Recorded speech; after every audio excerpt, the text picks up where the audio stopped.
Hello everyone. Today's video is about data migration. We would be talking about specifically what data migration is, why it is needed, then what are the questions that we should ask ourselves when we want to go for a use case like data migration. What are some of the benefits? Why people actually go for data migration?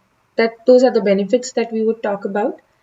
A detailed approach, meaning how should we plan it step by step when we want to do migration? What are the different options that are available? And in each of those options, we would talk about some of the prominent AWS technologies that are being used in this space. So, first of all, why is migration needed? If we see in the recent past, people have really started adopting cloud very well because a couple of years back there was a lot of inhibition and people were not sure. Customers were scared to put the data on cloud because the cloud is public. So there were some inhibitions regarding security of the data. Should we put it on the cloud or not? Also, there were certain questions like, is it really pay as you go? Would we be charged more or are there any hidden costs? So there were tons of such questions which people had in their mind. But of late, all of those doubts have been solved because people have started using cloud. The benefits are very, very obvious. And that's the reason that people are more comfortable to go to cloud, and they're not so much concerned about security as they were because they know that in cloud there are lots of measures to secure data, whether it is your data, your infrastructure, or your applications. There are number of ways to secure them. So primary reason of why today we are talking about migration is that because this is one of the most prominent use case. And if you look at all the use cases that we today see on cloud from our customers or from people when we talk to them, mostly the use cases would be either related to creating a data lake, and even as a part of creation of data lake, people talk about migration. And why would they talk about migration? Because there is a need for backup and archival. Now, whether we say we talk about compliance, because of which data has to be maintained for, let's say, 10 years or 12 years, or it is about having a backup so that if systems fail or there is a disaster, you can actually recover your system.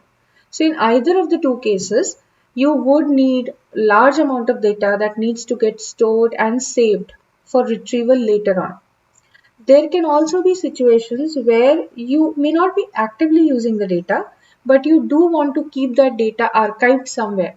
Because if tomorrow there is a new use case which demands looking at data from multiple years, you would definitely want to store that data at a place which is accessible. A couple of years back when we were backing up our data on physical tapes, that was very inconvenient because you had to actually store them on a physical tape. Those tapes were stored at a separate location, and if you want to access that data, there was a huge lead time because that tape needs to be brought in, it has to be put in, the data has to be copied. So there was a huge big cycle. But now in this today's world with cloud providers, it's very easy. You can back up your data at a very low cost on cloud. So people do not want to really always store their data on premise because then there is a overhead of maintaining that and keeping it safe and all that. So definitely people are looking at an option of storing it in the cloud. So one of the reasons of data migration can be backup and archival. Second is cloud adoption. Like I said, people are really adopting cloud big way, and there are multiple use cases that they're realizing by putting their data on cloud. And cloud has its own benefits of scalability, flexibility, agility, plus low cost and low overhead, maintenance overhead. That's why also people are looking at adopting cloud, whether it is AWS, Azure, or GCP. But definitely people are looking out to adopt cloud. So that can be one of the reasons for migration. Another reason can be modernization, where it's not just about offloading your processing or offloading your data, but also about entirely modernizing the architecture or the way you were storing and processing data. Another big reason for migration would be when we are building data lakes. We have built the pipeline on the cloud, but we also want to do a historical data migration. Any data that was residing on our on-prem as a historical data needs to be now migrated to cloud, and then we would like to start the incremental loads. So apart from these three, doing a historical migration can also be one of the reasons. Now, coming on to what are the questions that we should be asking ourselves when we start on this journey of migration. Now, when I say migration, one thing to keep in mind is it's not just data migration. Migration can be server migration, application migration, or data migration, any of the three. So, what is the most important thing when we talk about migration? Even before we get to these questions, the most important thing is alignment and expectation setting. So, whoever is doing that migration, whichever customer or organization, the top management or the leadership needs to actually align to that vision. All of them need to agree that there is a need for migration and they want to go for it, because that's the fundamental. Once that is done, there is a budget that has been allocated, people are aligned to do that migration and take up that. Then comes the question like, what should be the driver for migration? We spoke about a lot of scenarios as to why migration would be done.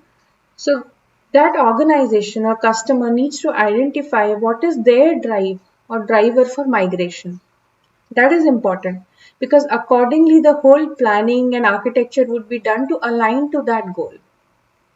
Second question can be, what is my current operating cost? Cost in any scenario is a very big driving factor. So first of all, it's important to understand what is my as is state. How much am I spending on today when I'm my operating cost when I'm operating on prem? Now that cost will include many things. It would include the cost to buy the machines, the cost to maintain them. There will be depreciation on those machines. There would be a group of people who are going to administer that whole cluster or those machines and do the patching, the maintenance, and all of that. So there is a staff cost involved. That is there. There would be a dedicated space in your premise to keep those machines. There would be power required. So all of those, they may look small, but they actually add up to the operating cost. So all of these put together is your current operating cost. That needs to be taken out. Then how many applications? So we need to also profile our entire landscape to see what are the applications that are running today. Out of those applications, which are the ones which I want to migrate to cloud? Not necessary that I would migrate all of them. So I would do a profiling and say that, these are the applications that I'm going to migrate. The others are the ones which are going to remain on-prem. So it really depends on the need. Sometimes the case may be that they want to migrate everything to cloud, or they just want to migrate the data that they want to archive. So that profiling exercise is very, very necessary. Then there is a cost that would be involved in doing that migration. So once you've taken out your operating cost, you know the as is state. But now you want to know what is the future state. So you would find out the cost of migration and also the cost that you would incur when you actually go to cloud based on the services, the architecture that you are planning to build. So there would be a cost. So AWS gives you AWS calculator. It's a uh, a URL. I mean, you can just go to that web page and put in approximation of what you want to like. What are the different services that you are going to use, the amount of data, and it will give you approximate cost of what would be the charges, and you can just have a ballpark estimate. On top of that, there would be some buffer that you need to keep in mind. That would be the cost. So that's the cost in cloud. Then another important thing to ask is, what are the migration tools that I'm going to use? And these tools are very, very dependent on the type of applications and the type of workload that you're going to migrate. Because not everything will fall into one tool. So a right tool for the right thing has to be chosen. That needs to be asked. There has to be extensive planning about what should be the infrastructure size. So when I go to cloud, if I am creating a EMR cluster or I am using EC2 machines, I'm going to think about how many machines of what type are they going to be, medium machines, large machines, CPU intensive, memory intensive, what kind of machines. So that entire planning needs to be in place. So these are some questions that we ask and we keep on detailing onto them. So when we move on to the next slides, I'm going to talk about each of the phases in the migration, the planning, the design. So we would talk about this in detail. But at a high level, these are the questions that we should be asking. We should also ask about the pricing model. Here, a lot of things will come into play, like what kind of machines am I using? Am I using reserved instances from Amazon or on demand or spot instances? Because the price would be different. For reserved, you can reserve machines for some capacity for, let's say, 2 years or 3 years. So your price would be considerably less than the on demand ones. For certain use cases, you can use on-spot machines. They are not that reliable, but they're very cheap. So these kind of questions we need to ask ourselves when we start on this journey. Now coming on to the benefits. Now benefits is something that we have spoken about right now also when we were discussing about the benefits that cloud gives. So these benefits are primarily like cost saving because we are moving to cloud, we are paying only for what we need, and we are also reducing a lot of overhead cost of maintaining the machines, buying them, keeping them, the storage space and all of that. So there is a huge cost saving. Staff productivity, of course, because you do not need people to maintain, update, or patch your systems now. You don't need administrators to really go and administer the whole cluster. So those are the cost savings that would be there. Then operational resilience. Why operational resilience? Because we are moving to cloud and it is much more resilient or fault tolerant as compared to our on-prem systems. So there is a high availability, high resilience that is provided. So that operational resilience is definitely one thing that we are getting as a benefit. Another thing is business agility. Now this is very important. When you look at these 4 points, the first thing which comes out is probably cost saving because that's a very important driving factor. But honestly speaking, the last two, the operational resilience and business agility, are far more lucrative. They are much more beneficial than even cost and staff productivity. And these benefits are realized in the long term because you are actually getting a lot of agility in terms of implementing new use cases, in terms of making your whole environment more flexible and scalable. So all in all, it's a very beneficial approach to look at adopting cloud or migrating some of the applications or data to cloud.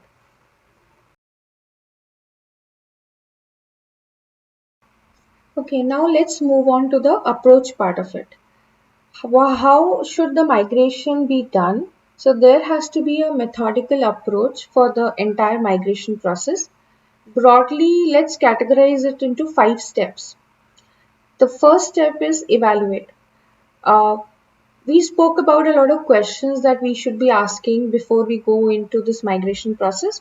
So evaluation is nothing but asking those questions, understanding the entire opportunity. When I say understanding the opportunity, that means I'm willing to do a migration, but what is my goal? What kind of migration do I want to do? What is my driver? All of those questions would come here. There is a need to look at the business objective. What is the business objective? That the expectation or the end goal has to be very, very clear in the minds of everyone, the higher leadership who is funding this whole exercise. That needs to be clear. There has to be a clearly defined business objective. There are certain legal and compliance requirements which apply to every industry in some shape and form. So all of those legal requirements, the compliance requirements have to be clearly laid out because this step is going to be the foundation for every other step that we follow after this. So evaluation is a process where we are going to evaluate each and every aspect of our migration journey. The second thing that comes into play is the plan. Now, as we all know, planning is one of the most important things for any initiative that we take up. So here in the plan, we're going to talk about or think about the entire approach. How are we going to approach this problem of migration? What are going to be my timelines? Because we may not necessarily be doing a big bang approach of migrating all the applications together. So we need to plan that if there are, let's say, 10 applications that we want to migrate, how are we going to plan it? Are we going to take all 10 together, or we are going to phase it out, saying that we take, like, lesser critical applications first and then we take the time sensitive or critical applications, or vice versa?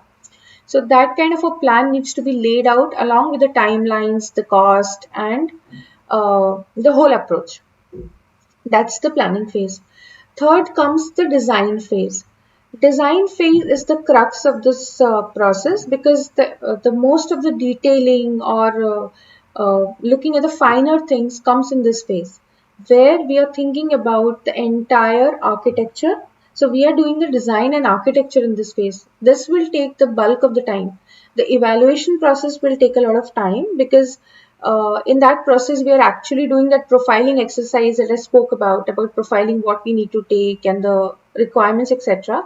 And then there would be a considerable amount of time spent on design and architecture. There should be, because here we are deciding what should be our migration pattern.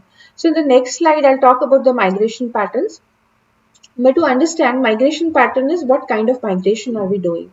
So that needs to be identified. The whole architecture needs to be laid out in terms of which application needs what kind of architecture. Do I need to build a whole batch kind of a scenario, or a real time or near real time or event driven, or how that is going to be? And this has to be done at each application level or each server level that we're going to migrate. There has to be a exercise which specifically delves into deciding what kind of AWS services am I going to use. There has to be a POC, a certain amount of POC to be done, because that will help us to understand whether we are going on the right track or not. So POC and test needs to be done. The requirements of reliability, scalability, security, all of that needs to be thought through in detail in this design phase. After these three phases, this is like the first, second, and the third are like our base framework or the planning and design architecture phase. Once that is done, then comes the actual workload migration. Now, this workload migration can be either server or app or data, whatever kind of workload we are migrating. So that actual execution comes into play in the step number 4. When the step number 4 is done and we have actually migrated to the cloud, then comes the phase where we are going to actually optimize that. Meaning, we will try to automate it, we will try to do certain cost optimizations, we would build a CI/CD pipeline. So the last phase is more about improving upon the phase 4 that you did. So all in all, you would have to go through all of these 5 phases to achieve that migration goal. Now we would talk about the types of migration, because depending on this type of migration, I would design my architecture. The most common, so Gartner talks about like 6 types of R's of migration, but we are going to talk about 3 R's: rehost, replatform, and refactor, because these are the most common ones. So first of all, rehost. What is rehost? Rehost is nothing but you can say it's a lift and shift. Whatever you have today on-prem, you want to just lift and shift and take it to cloud. Why would I want to do this is because this is the easiest way to go about, and I have already made certain investments in terms of licenses, technologies that I have already invested in, and I don't want to really do a entire change to that. So I would do a lift and shift. That's my rehost. Second option is replatform, where I'm taking my on-prem to cloud, but I'm doing certain upgradation, like I'm maybe upgrading the version of the technology that I'm using. I'm upgrading the servers that I'm using. So there is a bit of change, but it's not drastic. It's not a simple lift and shift. It's not a re-architect. It's something in between. That's replatform. You're changing the platform, and meanwhile you're also doing certain upgrades. The third option is refactor, which is ideally the best, because you are now planning to actually re-architect this whole setup that you have. When I say best, it doesn't mean that we have to do refactor always. It is situational. Some places you may want to just do rehost because of time constraints, because of cost constraints, or because of already invested money. you may be interested in re-platform. But re-architect is good because when you do a re-architecture, you would actually plan to use cloud native services, and they would perform better than taking lift and shift, because in lift and shift your choices are limited. You are bound with what you have done in the past. But when you do refactor, it is going to take a lot of time and effort, but it will be an ideal situation because you will rethink from the cloud perspective and try to use managed services, cloud native services. So if I put a summary of this, like in terms of time, agility, cost, and skill set, what would be needed if I look at all three, the rehost, replatform, and refactor? So the time is least in case of rehost because we are doing a lift and shift. The agility and the cost would be at the lower end. The skill set would be mostly operational skill set because we are not doing major changes to the architecture or the way it is functioning today. When I talk about re-platform, of course the time needed is more than rehost, the agility is better, the cost is more, and we would need a DevOps kind of a skill set because there is some amount of development and there is a lot of operational work. But when we talk about refactor, which is like a re-architect option, then the time is much more, the cost is much more, but you're getting a lot of agility. You are actually trying to use what is fit for your environment, and there is a dev effort. So this slide gives you a summary of what option will come with what pros and cons. On the left hand side, if you look at the arrow, the migration complexity is increasing from rehost to refactor, but your cloud native capability is also increasing. So you're getting much more agility, but with a cost and complexity. So it totally depends on the use case or my need of migration. Based on that, plus based on my the amount of budget I have, the amount of time I have at hand, I would go for either rehost or replatform or refactor. Okay, now we would look at some of the migration design principles. These are the things that I have to keep in mind when I'm migrating, and that can be any kind of migration, data, app, or server. So first is security. When we talk about security during this migration use case, there are certain things that we need to keep in mind. One is separation of security responsibility and applying security at all layers. That means that we should not use one role to do everything. Typically, we would have different roles or personas created for doing different tasks. An admin, a ETL user who's going to do the ETL, a consumption user. So there will be different personas that should be created. The security has to be applied at all layers, whether it is at the data level, at infra level, at app level. It should be 360-degree security. There has to be a traceability maintained, which tells us about each and every action that we are taking. So auditability, traceability is important. Another principle or best practice is to implement least privilege. That means we should give least privilege or minimum privilege that is required. It should not be a kind of role that we create as an admin and that person does all the thing, because then there are more chances of a security breach. So we need to follow the implement least privilege principle. Now coming on to reliability. Reliability, we have to think about scaling horizontally. Rather than scaling vertically, it is always better to scale horizontally if you want to add more capacity. So scaling horizontally is one of the good practices. Then using a load balancer to distribute load. Using replication, because durability is one of the factors that we have to keep in mind.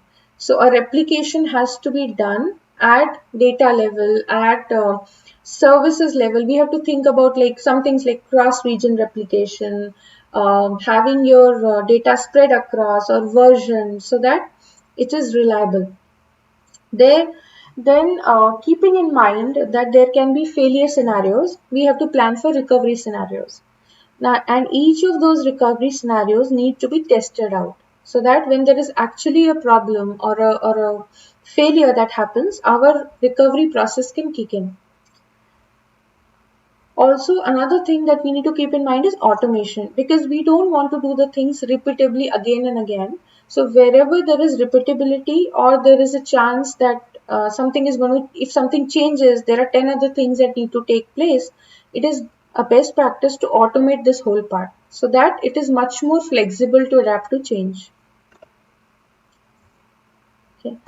Then migration principle for performance and cost optimization. So I have intentionally taken these four areas: security, reliability, performance, and cost optimization, because if you look at AWS well architected framework, it has 5 pillars.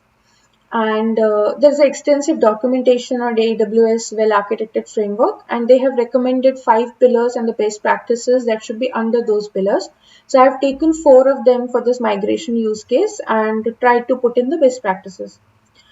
So on the performance side, what we need to keep in mind is that it has to be a data driven approach.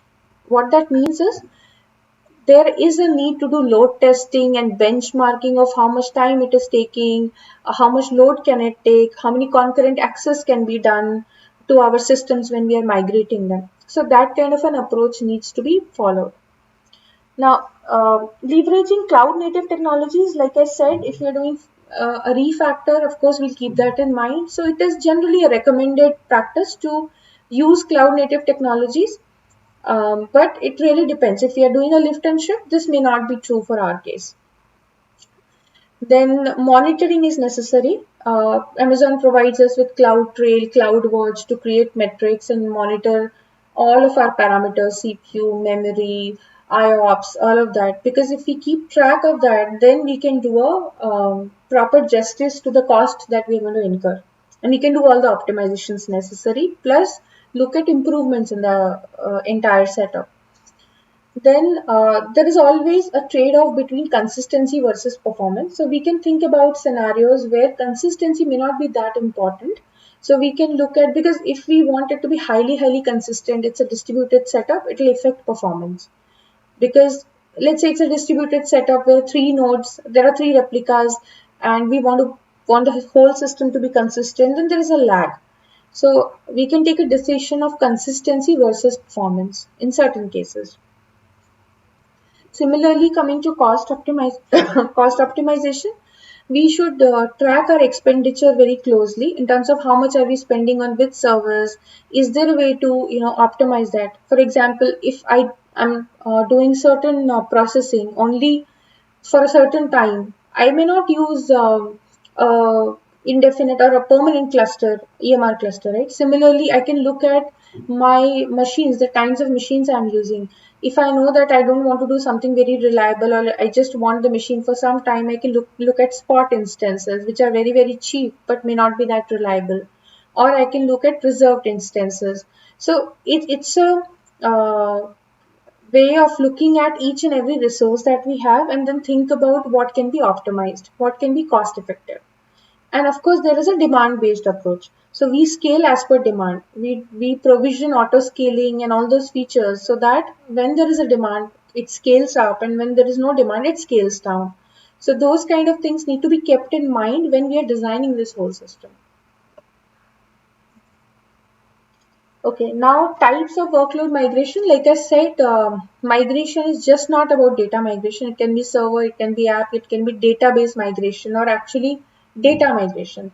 Why these are two separate things, database and data, is data can be just, something where you're transferring just your data. But database migration is a bigger concept because it involves not only the underlying data migration that is stored in the database, but also migration of the schema, migration of whatever code you have written as stored procs or functions, migrating that as well. So that's why these two have been kept separately. Till now, we have looked at what is migration, what are the different ways, how do we plan this entire setup. But now let us talk about what are the AWS technologies or services that are there for migration.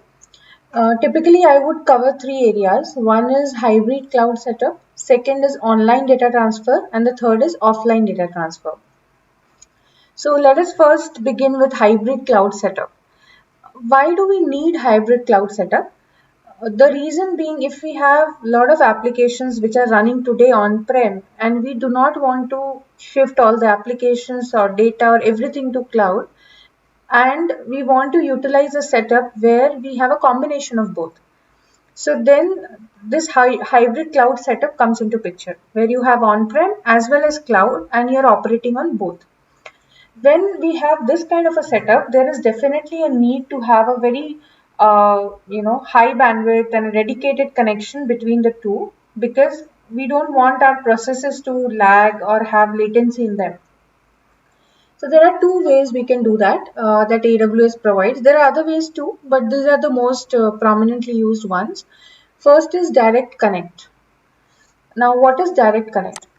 Direct Connect means that we want to establish a dedicated network connection between AWS and our location, so the customer location. There can be multiple locations that the customer has, so we can connect all of those locations to AWS using a dedicated network connection, and that's known as Direct Connect. This direct connect comes in two flavors. One is a purely dedicated connection and it's a physical Ethernet connection that is established between the two. So dedicated connection is where the connection is directly from the customer site to AWS. There's a physical Ethernet. But there is another way where we cannot have a direct connection between the customer and AWS because it's not available for us to establish that connection. Then there is other option for some locations where we cannot do that direct connection. There is a concept of hosted connection.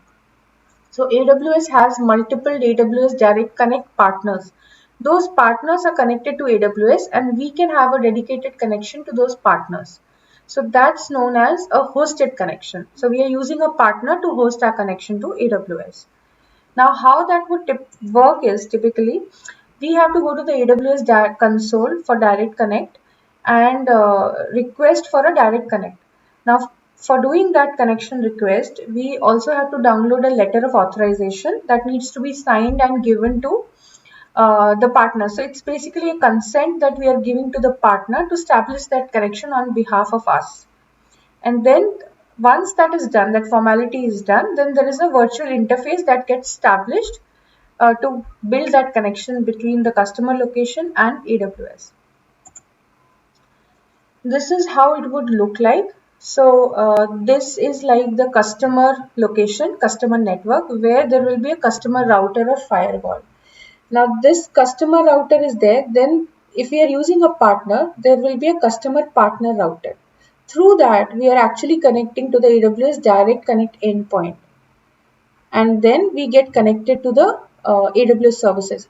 So we can actually have this dedicated connection between our VPC, which is running or hosting all our EC2 instances. We can have this direct connection from VPC through the customer router to our router. This is a setup of direct connect. You can have private virtual interfaces. So if you see this blue line, this is a private virtual interface. Any direct connect connection would have interfaces. We call it virtual interface. Virtual interface is nothing but a connection to one of the AWS services.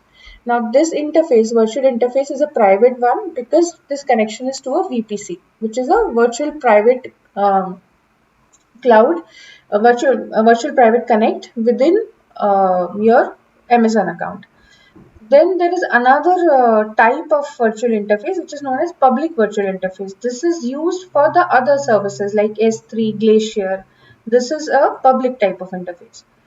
But overall, the purpose of creating a direct connect is to have direct connectivity established between the customer location or co-locations with AWS, and this bypasses the internet. So the advantages that a AWS Direct Connect would have is, of course, there is a cost reduction because we are not consuming too much of bandwidth over the internet. We are establishing that direct connect and utilizing that to connect to our AWS network.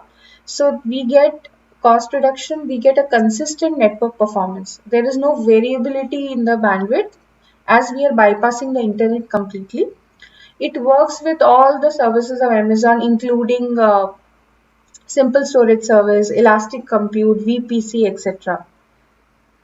Then it typically a direct connect would provide us with 1 Gbps to 10 Gbps of connections. It will support both, as I mentioned, private virtual interface as well as public virtual interface. What would be the use case to use a direct connect? When would I use a direct connect?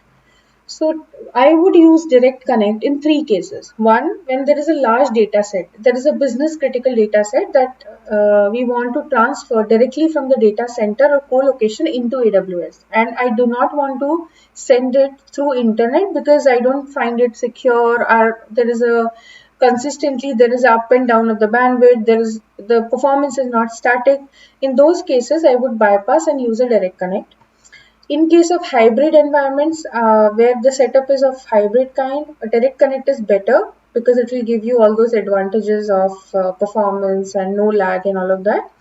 And also in case when there is a requirement to send real-time data feeds. In all the three cases, a direct connect can be used. Another option for having a hybrid kind of setup is storage gateway. Now, storage gateway is like a software appliance which gets installed on the customer side as a VM. Storage gateway is doing nothing but extending our on-prem applications to AWS storage. So it's an extension. By installing a storage gateway, we make our life easy in terms of accessing the storage options of AWS or caching data in our on-premise end. So there are different types of gateways like file gateway, tape gateway, and volume gateway. So when do we use this? If you look at this diagram, this is the storage gateway. What it does is, on the AWS side, storage gateway is a managed service which can actually access different types of storage services, and it can also interact with the management and monitoring services of AWS. Similarly, the storage gateway gets installed as a software appliance on the customer side. It also has a cache.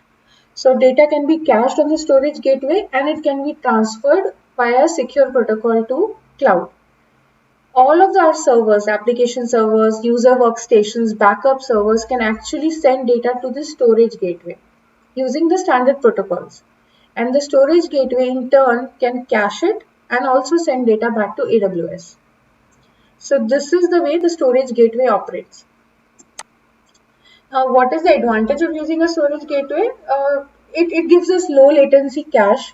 So any data that is getting frequently used can be kept on premise in the cache, the storage gateway cache.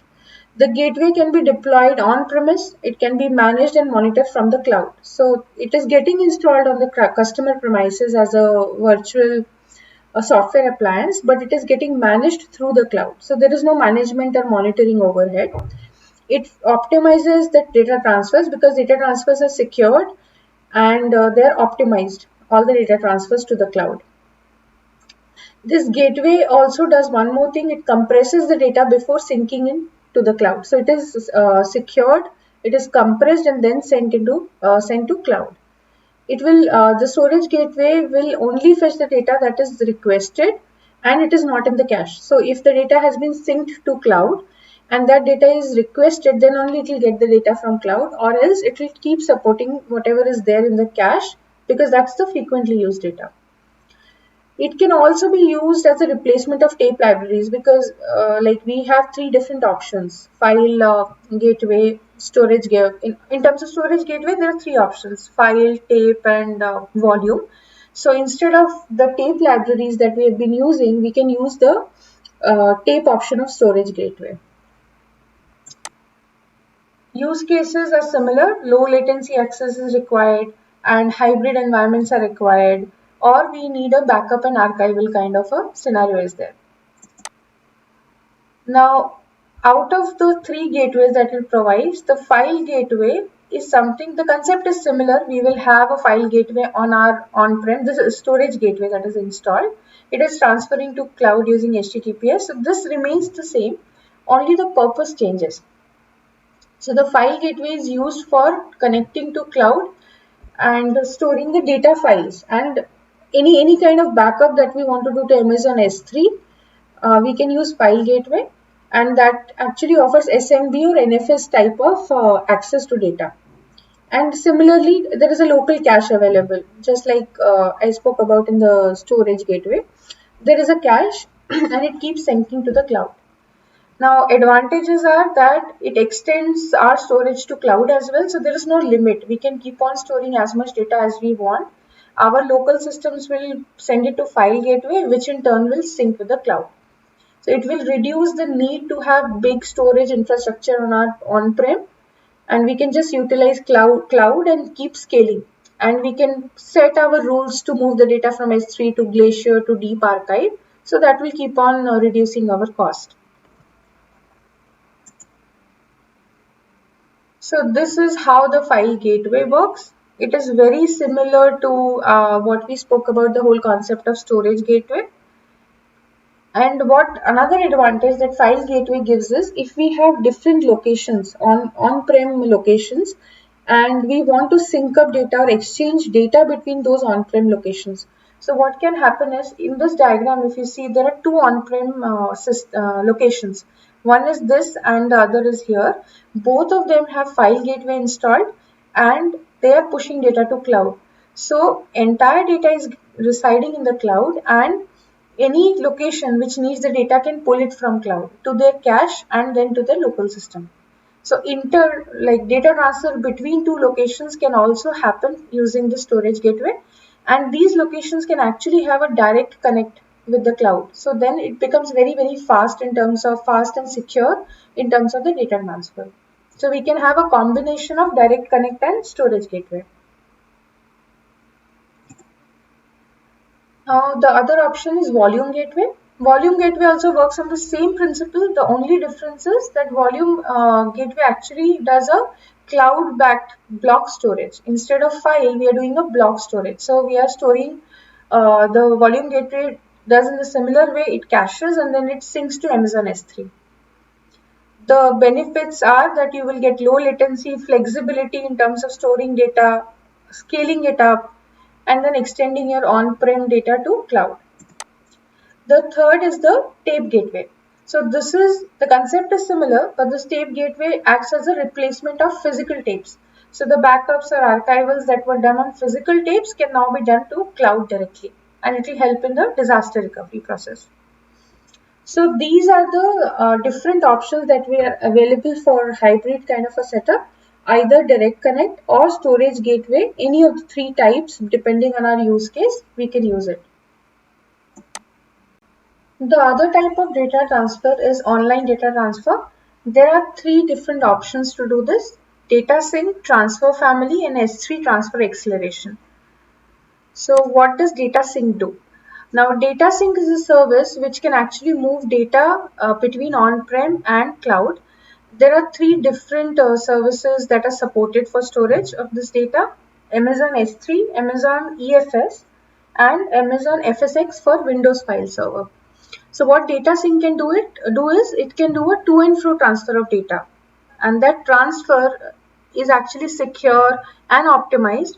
Plus it saves us the overhead of writing scripts to migrate the data and testing of those scripts, optimizing of those scripts, all that, or doing the encryption of data while we are doing the transfer. All that is managed by AWS Data Sync. So this is how a data sync would work. A data sync agent will get installed on the on-premise data center. So the purpose of this agent is to actually collect data from our NFS or any file system. What it will do is it will just pick up data from the file system and then copy it back to the cloud, either to S3 or EFS or FSx. And this whole transfer that happens is encrypted and optimized. So there are automatic integrity checks that the data sync performs, and while the data is in transit or while the data is at rest, it takes care of encrypting the data and transferring it over the network, and this is done over the internet. Now use cases are similar because we are talking about migration, so the use cases of pretty much all of these services are similar. We want to archive data, we want to migrate huge amount of data, or we want to have hybrid kind of a workload setup. The next is the AWS Transfer Family. So what Transfer Family does is, it's also a fully managed service. It helps in transferring files directly into S3 or EFS. And it can be a to and fro connection. That is, we can transfer data into S3 EFS and we can pull it back as well. There are three different protocols that are supported: SFTP, FTPS, and FTP. Now, this is very useful when we want to give files to some third-party systems, or we want to take files from certain third-party systems. We can have a secure file transfer using transfer family. So this is the setup, and how it works is we can go to the AWS management console, and on the UI we can select that what kind of protocol do we want to use for this transfer family, whether it is SFTP, FTPS or FTP. And we can also select what is our destination, whether it is S3 or it is EFS. And based on that, what we can do now is that the customer, the clients, or the applications, basically the users and application, they can continue using SFTP and FTPS client software that they were using earlier also. Only thing that changes is now we have a new server by having this AWS transfer facility. So nothing changes on the app side, and we can also have Amazon Route 53 in between, which is nothing but a DNS routing software, because that will help in keeping the existing host name and domains that we were using earlier. We can keep them same, and we can start using the AWS transfer family. Like I said, the advantage is if whenever we want to have a secure and easy data distribution or file ingestion in terms of data lake use cases, wherever we want to share, receive files internally or with third parties, we can use transfer family. Then the third kind is S3 transfer acceleration. Now S3TA. This is typically used when we talk about a content distribution network, where there are different remote locations from where we want to transfer data. So in that case, what can be used is there are different edge locations where data is residing and it needs to get into S3. So S3TA can actually expedite that process. It reduces any variability. If we actually go via internet, then there can be variability in the bandwidth and it can take more time. There can be congestion, etc. If we use S3TA, it will shorten that whole life cycle of sending the data back to S3. It is fast, it avoids all the traffic that comes through internet, and it can improve the overall performance. So typically this is used with CloudFront. So CloudFront is nothing but used as a CDN, content delivery network service, and S3TA can be used in conjunction with CloudFront to put data into S3 from geographically distributed edge locations. The next set of offline data transfer devices are the Snow family. The Snow family consists of three types of devices: Snowball Edge, Snowmobile, and Snowcone. These are actually physical devices that are transferred to the customer location. These devices should be used when the amount of data to be transferred is really, really huge, like in exabytes or petabytes or multiple terabytes of data. Then it is not feasible to go for an option like data sync. Even though data sync is fast, but that is not feasible because it will take a lot of time. It would take a lot. It will consume a lot of internet bandwidth. So it is advisable in that case to opt for the Snow family devices. Now these devices, the Snowball Edge, earlier it was called, earlier it was like Snowball devices, and they had 50 terabytes and 80 terabyte boxes. But now those boxes have been discontinued, and what Amazon provides is Snowball Edge. So it is under the Snowball family, but then it is called Snowball Edge. And there are two types of devices: resource optimized or resource extensive, and compute intensive device. So whatever is your requirement, if the requirement is to do heavy computation, because the Snowball Edge is not only storage, it also provides facility to do edge computing. So it is both storage and computing. As per our need, we can either order the Snow resource intensive one or compute intensive one. This is a physical device that is getting shipped to the customer location. It is tamper proof and also secure. Nobody can actually access the data that would be copied to this device. So once the device is requested and it reaches the customer location, the data can be actually copied to the Snowball Edge device and it can be returned back to Amazon. That is when Amazon does the entire data copy to S3 and completely erases the data from this Snowball Edge and sanitizes it so that there are no traces of customer information or data present in the device. Similarly, there is one other device called Snowmobile. This device is used when we want to transfer exabyte scale of data. It can be like media files, or we want to do like a complete data center shutdown and we want to migrate entire data to Amazon, and that data is spanning to like hundreds of petabytes or exabytes. Then Snowmobile should be used. It's a 45-foot long container that travels to the location of the customer. The data gets copied and then the device travels back, the container travels back to Amazon location. So that is another option. And the third option in this family is Snowcone. Snowcone is the smallest member of the family. It also has edge computing facilities, and this is very handy because it's very small in size and this can be carried across. So if let's say we have a use case where somebody is traveling to a remote location, or there are marine ships which are traveling to far locations in the sea, remote locations where there are no internet connectivity available, or you cannot connect to the internet. So then in that case, this device can be used to store data as well as process it, do some kind of edge analytics use cases that we have. So these are the three different options to do offline data transfer. Now, one more important thing is to, because we looked at so many technologies, hybrid, online, offline, that Amazon provides. Now, let us take a look at what technology to use when. This is kind of a summarization of every technology that we have seen till now in this presentation. Okay, so direct connect. When would I use direct connect? Direct connect should be used when there is a need to have a dedicated physical connection between on-prem and AWS in a hybrid scenario.